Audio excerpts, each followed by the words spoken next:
Wir haben zum ersten Mal auch so ein bisschen die Berge angefahren, dann diesmal nach Frankreich. Und das wurde teilweise sehr interessant, da die Straßen, die der Google so vorschlägt, nicht immer die Straßen sind, die man normalerweise nehmen sollte. Vor allem nicht mit so einem Camper.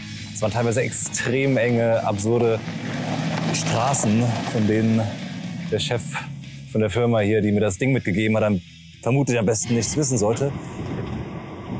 Es wird nicht besser.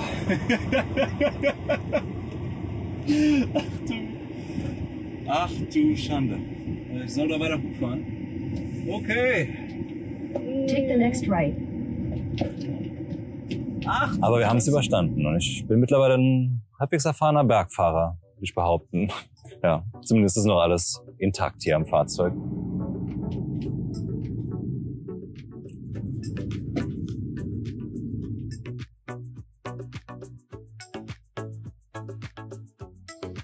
Macht Spaß?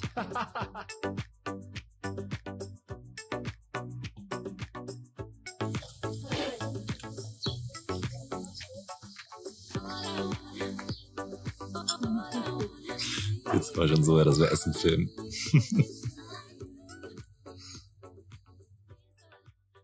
So, das hier ist unser Kochsetup. Einer steht immer hier am Herd.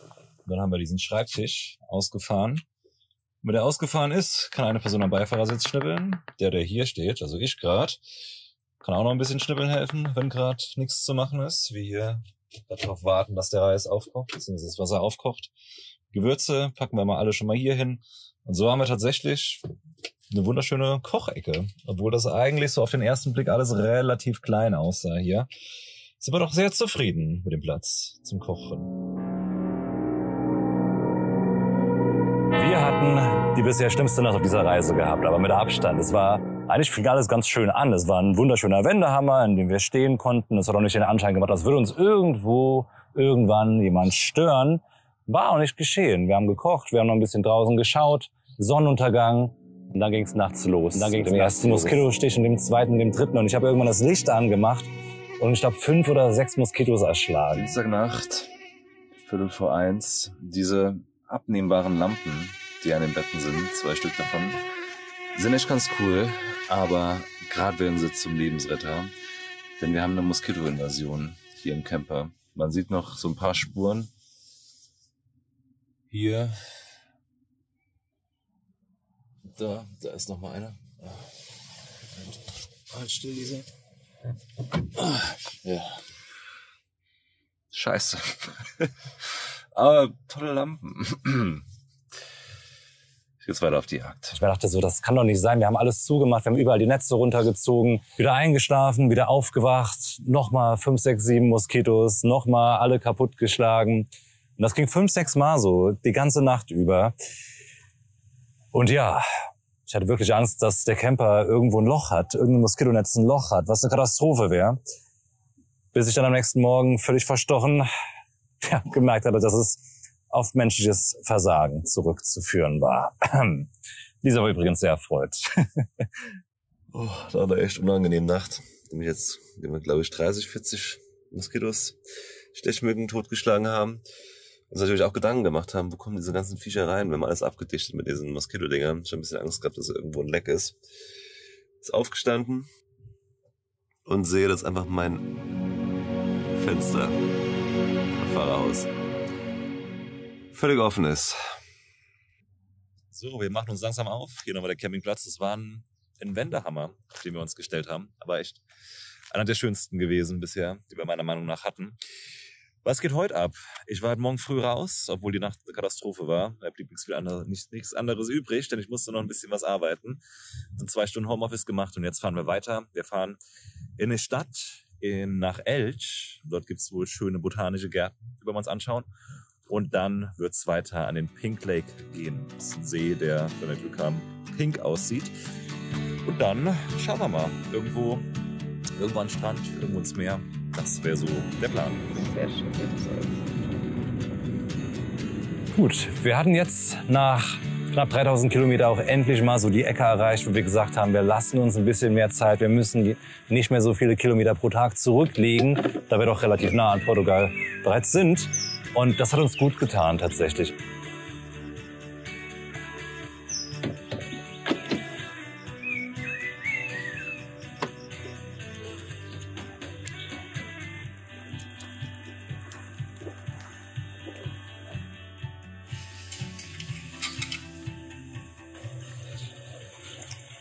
Kleine Memo an mich selbst. Nächstes Mal am besten Wäscheklammern mitnehmen.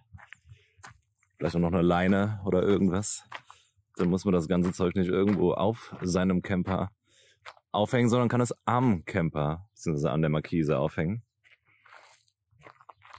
Aber auch hier, ich kann gar nicht betonen, wie praktisch eine Staffelei beim Campen ist.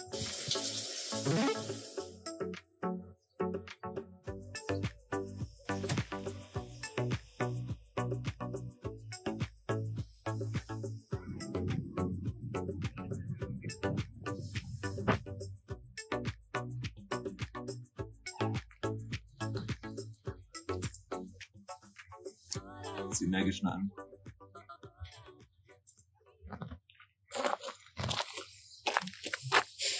Ja, fast so Nahaufnahmen. Ekelhaft. Mal noch so eine Frage an alle Camper-Profis da draußen, die das sehen. Diese Fensterdinger, macht man die hier so rein oder macht man die so ein bisschen enger, dass die quasi so abschließen? Weil das ist eine Sache, bei der wir uns echt nicht einig sind, so. Keine Ahnung. Wir wissen es nicht. Beides funktioniert, denke ich. Aber gebt uns da bitte mal Rückmeldung, wie das normalerweise funktioniert. Wir werden umzingelt von Möwen. Bisschen creepy.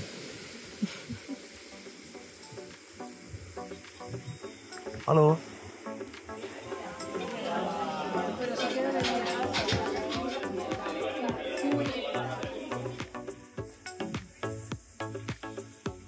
Nachdem ich jetzt 3 Tage lang dachte, so was ist das für eine Fehlkonstruktion, da hält diese Brille nicht richtig, man sitzt mit seinen Beinen direkt an der Tür, habe ich gemerkt, man kann es drehen. Man kann die Toilette drehen und sitzt dann relativ normal drauf.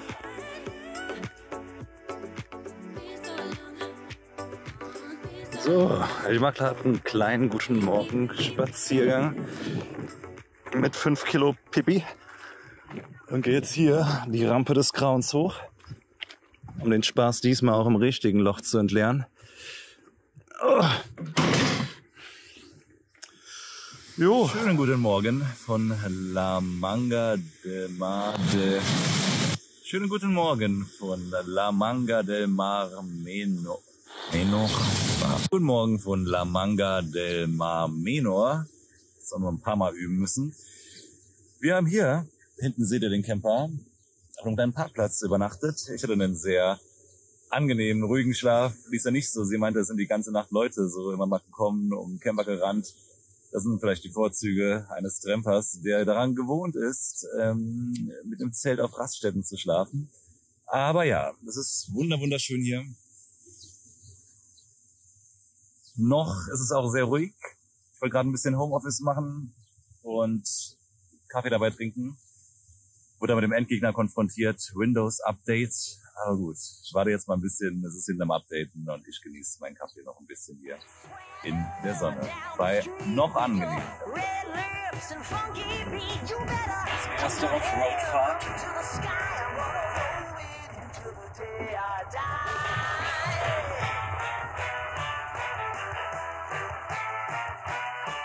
Wir haben hier gerade eine richtig schöne Bucht gefunden. Wirklich wunderschön. Da oben guckt unser Auto raus. Und da werden wir gleich runtergehen zum Strand.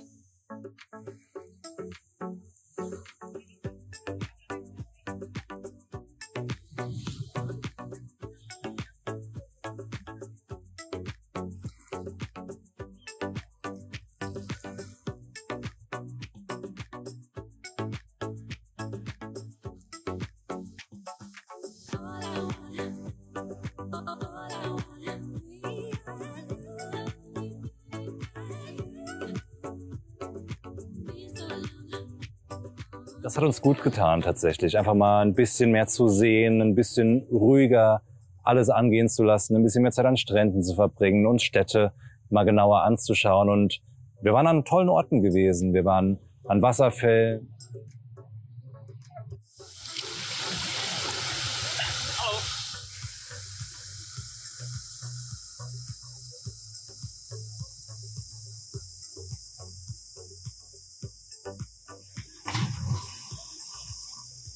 Wir waren in kleinen Bergdörfern, von denen man wunderschönen Ausblick auf den See hatte. Wir waren in einem botanischen Garten voller Palmen in Elch.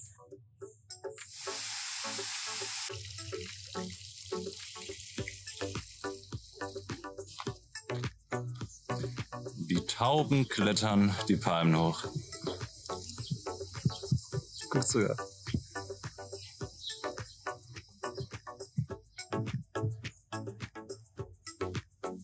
Wir waren an einem pinken See gewesen, der passenderweise Pink Lake heißt. Und das ist, wie gesagt, so dieser dritte Teil dieser Reise, die ihr seht hier, die Folge 3, das stand so ein bisschen im Zeichen von mal ein bisschen erholen von den Strapazen der ersten 1,5 Wochen. So, Tag 11.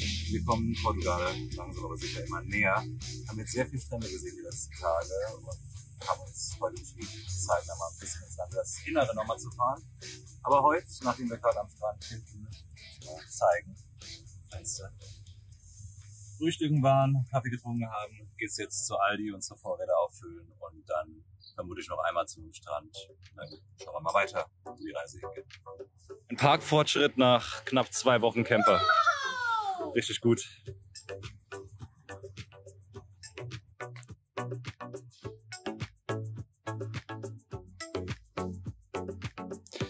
Auf der Suche nach einem Schirm, einem Sonnenschirm.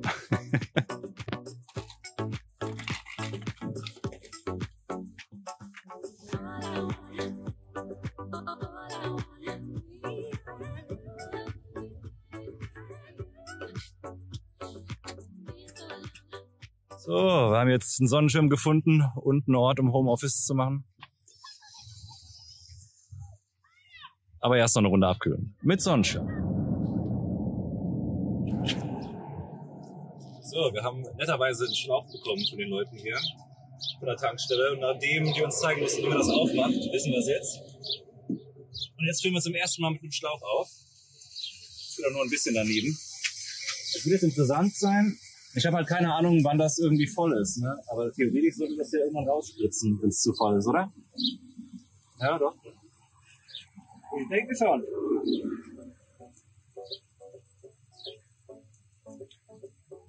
So, wir haben unseren Ort für die Nacht erreicht. Ich bin nicht ganz sicher, was das hier heißt. Mein Spanisch ist ein bisschen eingerostet. Ich schätze mal, dass man irgendwie jeden zweiten Sonntag im Monat von 7 bis 2 nicht parken darf hier. Also auf jeden Fall kein Sonntag. Eine Sache, die uns tatsächlich immer mehr zu schaffen gemacht hat, war die Hitze. Es wurde dann, je weiter wir nach Süden kamen, überraschenderweise auch immer wärmer. Waren irgendwann so bei 43, 44, 45, das ist gelogen, 35, 36, 34 Grad am Tag so angekommen. Und das war so, eine andere Art von anstrengend. Und hatten so dann auch gesagt, nach 2, 3 Tagen bei extremer Hitze, wir fahren mal noch mal so ein bisschen in die Berge rein. So nervig diese neuen Flaschen mit diesen Dingern, die nicht abgehen, auch sein mögen, beim Autofahren zum Trinken sind wir shit.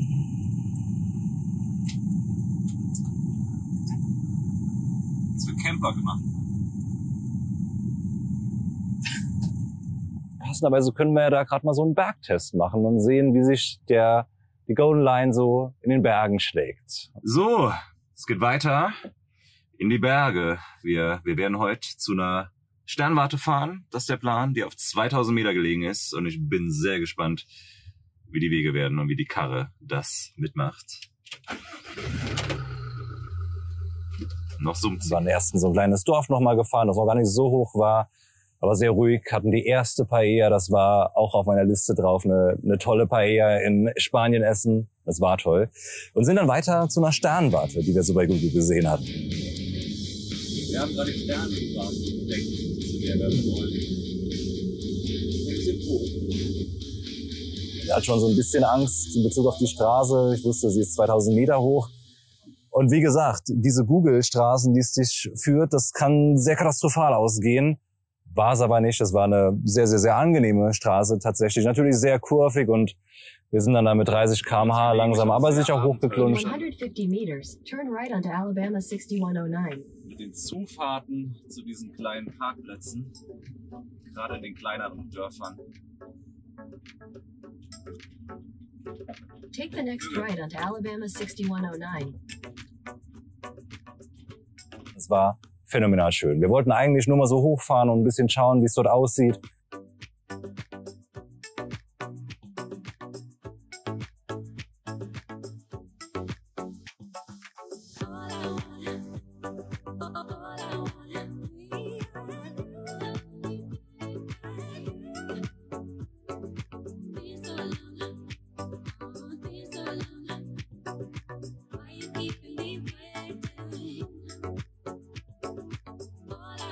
Kleiner süßer Camper hat auf jeden Fall seinen ersten Bergtest erfolgreich bestanden. Wir sind jetzt irgendwo auf 2000 Meter Höhe. Man sieht hier auch so die Straße immer mal wieder, die wir hochgefahren sind. Da hinten irgendwo. Ja, da so.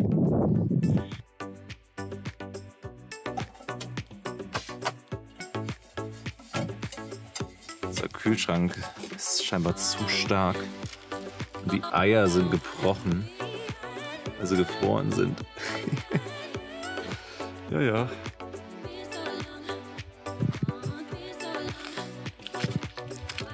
Umgeben von Raumsonden.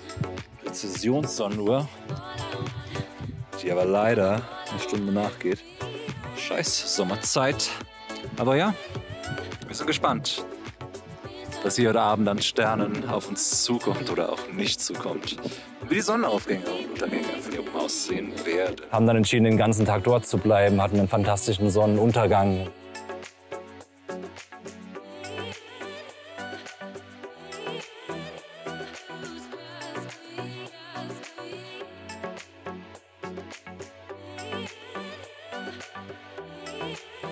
Das sind Plinke-Dinger.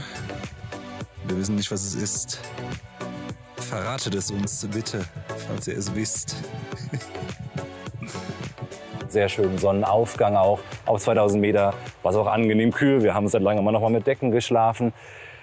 Wir haben die Dusche getestet oben auf dem Berg. Und also ich die Außendusche, Lisa die Innendusche. So, wir wollten gerade mal, oder ich wollte gerade mal die Außendusche so richtig testen, abseits von den Füßen abwaschen. Wir dachten, das hier ist irgendwie was, um mir abzuhängen.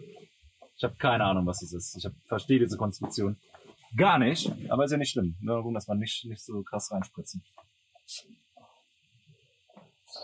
Oh, ist das kalt.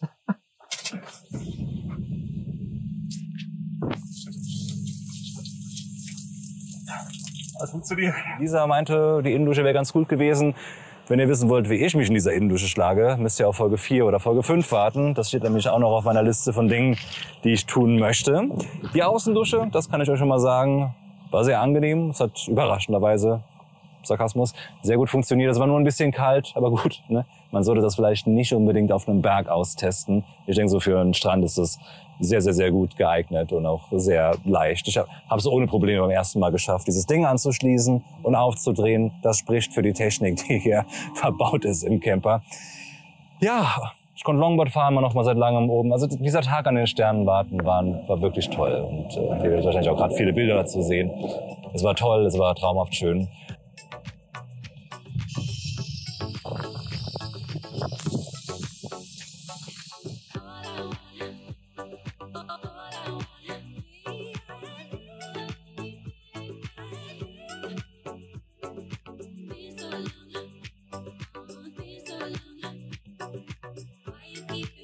Und so sind wir von dort wieder weitergezogen.